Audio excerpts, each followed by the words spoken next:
What's happening in our country? Seriously, look around you. Crime is raging out of control in our streets. Our people are desperate that they'll have to lose their homes because of rising inflation and interest rates the government promised would never happen. People are losing loved ones at record rates to violent crime and drug overdoses. And families who've been locked down for 2 years because of COVID are now locked down at airports when they try to get away for a small vacation. Everything feels broken. Oh, I just offended Justin Trudeau. He gets very angry when I talk about these problems. He thinks that if we don't speak about them out loud, that Canadians will forget that they exist. He said this to me in a very angry speech right before Christmas, where he told 2,000 Liberal lobbyists and political staffers and consultants who'd paid $500 to listen to him speak that Canadians have never had it so good. And you know what? For the people in that room, he's absolutely right. They have never had it so good. The $1,000 a day consultants at McKinsey have never had it so good. In fact, the consulting contracts that he's given up have gone up 100% in the 8 years since he took office. Justin, these people are very grateful to you. That's why they are donating so much to your party. The lobbyists, whose contracts have also increased by 100%. Justin, they've never had it so good either. All of the political staffers around the Hill that are giving out these contracts to their long-term friends, they've never had it so good either. And with your $6,000 a night hotel rooms, you've never had it so good yourself, Justin. But let me tell you something, Justin. There is pain in the faces you do not see. There is suffering in the voices you do not hear. And there is distress and even chaos in the places you do not go. If you don't believe me, come with me over to the local grocery store in East End, Ottawa, where I was last night, where a 60-year-old plus cook came up to me with tears in his eyes to tell me he has to delay his retirement. But you know the thing that really broke him? That he can no longer afford the very ingredients to cook at home that he works with in his job at work. Justin, if you don't believe me, come to Northern Ontario and ask the elderly woman who lives in the cold because your carbon tax has made it too expensive for her to heat her home. If you don't believe me, Justin, come speak to the students who live in homeless shelters while they go to school, because the average rent for a one-bedroom apartment in Toronto after 8 years of your leadership is $2,500 a month. That's more than a 100% increase since you took office, and you've done absolutely nothing to incentivize the construction of new and affordable homes for our young people. If you don't believe me, Justin, go to the food banks, where 1.5 million people go to eat in a given month. Stay around long enough. You might hear from some of the people who come to the food bank asking for help getting medical assistance and dying. Not because they're sick, but because they're too poor and too miserable after 8 years of your leadership to go on living like this. If you don't believe me, Justin, go talk to the families of the 30,000 people who've lost a loved one to drug overdoses after you favored policies that flooded our streets with heroin and fentanyl, and you tied the hands of our police and prevented them from doing anything about it. After you failed to hold the scumbag corporations who brought these drugs to our streets accountable. Companies like McKinsey, Mr. Trudeau, companies to whom you continue to give $100 million worth of contracts. Mr. Trudeau, if you don't believe me, go to the now permanent encampments that have taken over large parts of formerly prosperous and bustling communities in our cities like Vancouver, Toronto, and Peterborough. If you don't believe me, take a trip to the city transit, Mr. Trudeau, in Toronto, where 40 homeless people are forced to spend the night because your policies have made it impossible for them to get a home, where crime now rages out of control and women say they're afraid to even get on the train. June 17th, the Toronto TTC, a woman in her 20s, died of her injuries after she was set on fire. December 8th, a fatal stabbing on Line 2 train at High Park Station left a 31-year-old woman dead and injured. The suspect was wielding an ice pick. You don't believe me, Mr. Trudeau? Get on one of those trains and talk to the people who will tell you the story of a woman who was stabbed in the head and face on a Spadina streetcar just south of Bloor Street. She was taken to hospital with life-altering injuries. These are not one-off stories, Justin.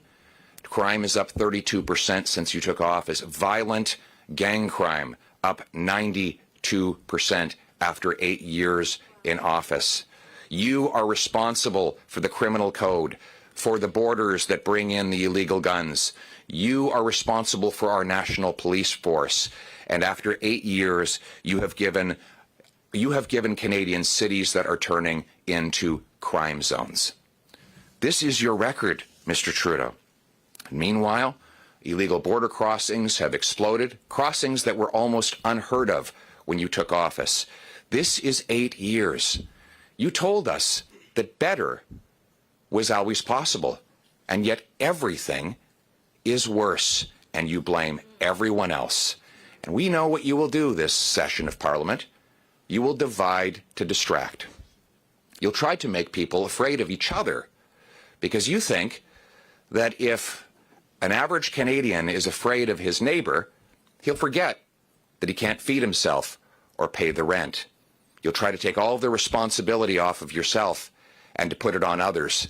You'll claim you have nothing to do with any of these files, as though as a federal prime minister you're not responsible for the federal criminal code. As a federal prime minister you're not responsible for the chaotic federal airports. That as a federal prime minister you're not responsible for the $500 billion of federal debt that you have added that led to a 40-year high in inflation. If you're not responsible for any of these things, if you can't do anything about it, then why don't you get out of the way and let someone lead who can?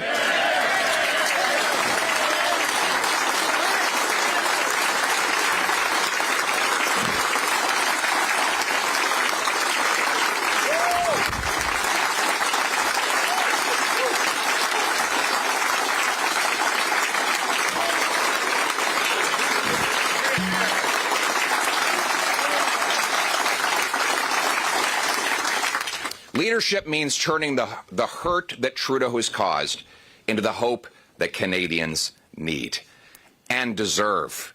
Canadians are good, decent, hard-working people. They deserve better than this, and better is what they will get.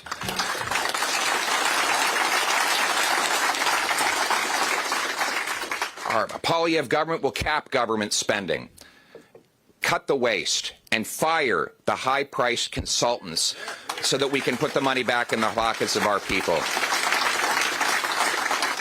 We'll toughen corruption laws to expose the insiders who are getting rich by making everyone else poor. We will, instead of tripling the carbon tax as Trudeau plans, we will axe the tax and we will use technology instead of taxes to protect our environment. We will remove the gatekeepers so that our brilliant immigrants can again work as doctors and nurses and have big, powerful, inflation-proof paychecks. We will remove the gatekeepers that stand in the way of our small businesses creating jobs and opportunities. We will remove the gatekeepers so that our First Nations can take back control of their lives and their resources and generate massive opportunities for their young people to build skills, to fund water systems that work, and to take care of their people and take control of their lives.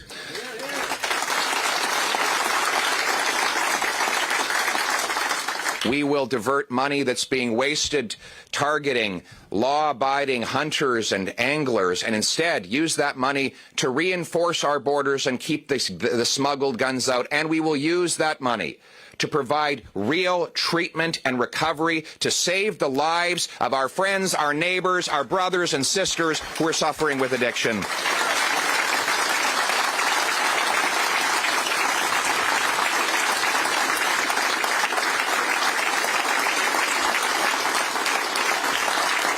We will close the illegal border crossings and get rid of the backlog that holds back 1.1 million immigrants and allow families to be reunited, jobs to be filled, and refugees to be rescued from danger. We will restore the hope that Justin Trudeau and his government have destroyed over the last 8 years. We will once again make this a country where hard work pays off, where people keep more of every dollar they earn so that they can get ahead. We will remember that a dollar in the hands of the person who earned it is always better spent than in the hands of the politician or bureaucrat who taxed it. You know, we will restore the hope and the promise that is Canada. You know, we all grew up here, told that no matter where we started, if we worked hard, we could do anything. And I remember that when I was a kid. You know, my folks adopted me from a 16-year-old unwed mother. They're a couple of teachers. We grew up in a normal South End, Calgary suburban neighborhood. But they always taught me that it didn't matter where I came from. It mattered where I was going. It didn't matter who I knew. It mattered what I could do. That is the country to which my wife came as a refugee. That is the country I want my children to inherit. That is the country that we are going to restore for every single Canadian. A country where people are free to earn a living and share the proceeds with their families, free to walk safely in their streets, free to have a secure retirement that they've worked for all their lives. A Canada where people take back control of their lives in the freest country on earth. Now, ladies and gentlemen, let's get to work. Let's bring it home. Thank you.